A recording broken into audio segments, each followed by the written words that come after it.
असां मिठी में मौजूद आहियूं। मिठी में थर लाइन्स पारां 2 ॾींहंनि जो साइंसी मेलो लगायो वियो आहे। मेले में हिते डॉक्टर महेश कुमार मलाणी ऐं CMO थरपारकर समेत जेके मेलो घुमण ईंदड़ शहरी आहिनि, तोड़े सिंध जे मुख़्तलिफ़ ज़िलनि खां जेके असां माण्हू आयल आहिनि, हिते ॿारड़ा जेके जिन स्टॉल क़ाइमु कया आहिनि उन सां ॻाल्हि ॿोल कयूं था त हू छा था चवनि। बहितरीनु मेलो रहियो आहे ऐं हिन में ॿारनि खे जेको साइंसी ॼाण आहे उनजो असांखे अंदाज़ो थिए थो ऐं ॿारनि में हौसलो वधे थो।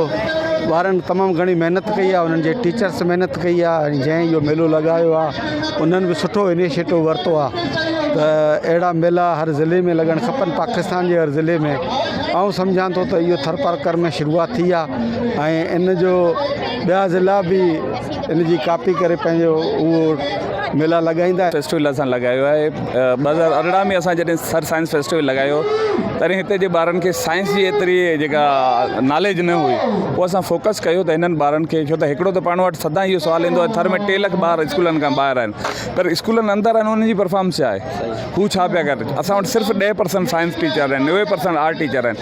64 हाई स्कूल आहिनि जंहिंमें सिर्फ़ु 16 स्कूलनि खे साइंस लैब आहिनि ऐं इहा असांखे ख़ुशी आहे त 60-70% ॿारनि पार्टिसिपेट कई आहे स्कूलनि मां ऐं उन्हनि मॉडल ठाहिया आहिनि। हिन में मुख़्तलिफ़ स्कूल्स खां जेके ॿारड़ा पंहिंजा मॉडल्स ठाहिया आया आहिनि। स्पेशली जेके असां हिन में स्पेस ॾिनो आहे उहा गर्ल्स एजुकेशन खे ॾिनो आहे, उन्हनि जी स्टीम एजुकेशन खे प्रोमोट करण लाइ, गर्ल्स एजुकेशन खे प्रोमोट करण लाइ थर एजुकेशन अलायंस जेको आहे बहितरीनु इक़्तिदाम कयो आहे। एजुकेशन डिपार्टमेंट, डिस्ट्रिक्ट एडमिनिस्ट्रेशन जेको आहे उन्हनि सां गॾु बीठल आहे। मुझे उम्मीद नहीं थी कि यहाँ पर, मैं पहले भी एक दफ़ा आ चुकी हूँ, लेकिन इस दफ़ा मुझे और भी ज़्यादा मज़ा आया है क्योंकि बहुत इम्प्रूवमेंट आ गई है। बच्चियों में बहुत इंटरेस्ट डेवलप हो गया है। सिर्फ प्रैक्टिकल फेस्टिवल के हद तक नहीं बल्कि आगे की ड्रीम्स देख रही हैं लड़कियाँ और लड़के दोनों, और आई थिंक ये बहुत सक्सेसफुल है। मैंने आज कुछ स्कूल्स भी विज़िट किए और मुझे अंदाज़ा हुआ है कि थरपारकर काफ़ी एडवांस हो चुका है। बहुत अच्छा डिसीजन है, बहुत अच्छा इनिशिएटिव है डिस्ट्रिक्ट गवर्नमेंट का, डिस्ट्रिक्ट एडमिनिस्ट्रेशन का और थर एजुकेशन अलायंस का,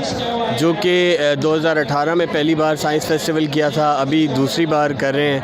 और यहाँ पे देखिए बच्चों की तख्लीकी सलाहियतों को बढ़ाने के लिए इससे अच्छी कोई और अपॉर्चुनिटी नहीं बच्चों को दे सकते। 1953 ईस्वी में वार्स ऐं किर्क साइंसदान हुआ जंहिं DNA जो पहिरियों मॉडल पेश कयो।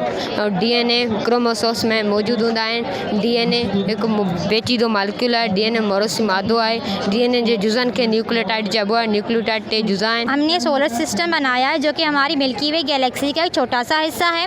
उसमें हमारा सन जो कि एक बहुत बड़ा सितारा है, और सितारा होने की वजह से उसके पास अपनी टेम्परेचर भी है जो बहुत हाईएस्ट है, और सन का जो बाहर वाला टेम्परेचर है वो 9141 फ़ारेनहाइट है, जबकि अंदर वाला जो है 27 मिलियन फ़ारेनहाइट है। उसके बाद मरकरी आता है। मरकरी हमारे सन के बहुत नज़दीक है और हमारा सबसे छोटा प्लेनेट भी मरकरी है। थर में वॾो टैलेंट मौजूदु आहे। थर जा जेके शागिर्द आहिनि उहे तमामु पढ़िया लिखिया आहिनि, अहिड़ा मौक़ा आहिनि उहे उन्हनि खे मिलणु घुरिजनि। गाज़ी बजीर, अवामी आवाज़ TV न्यूज़, मिठी थरपारकर। विज़िट कयो अवामी आवाज़ मीडिया ग्रुप जी वेबसाइट awamiawaz.pk।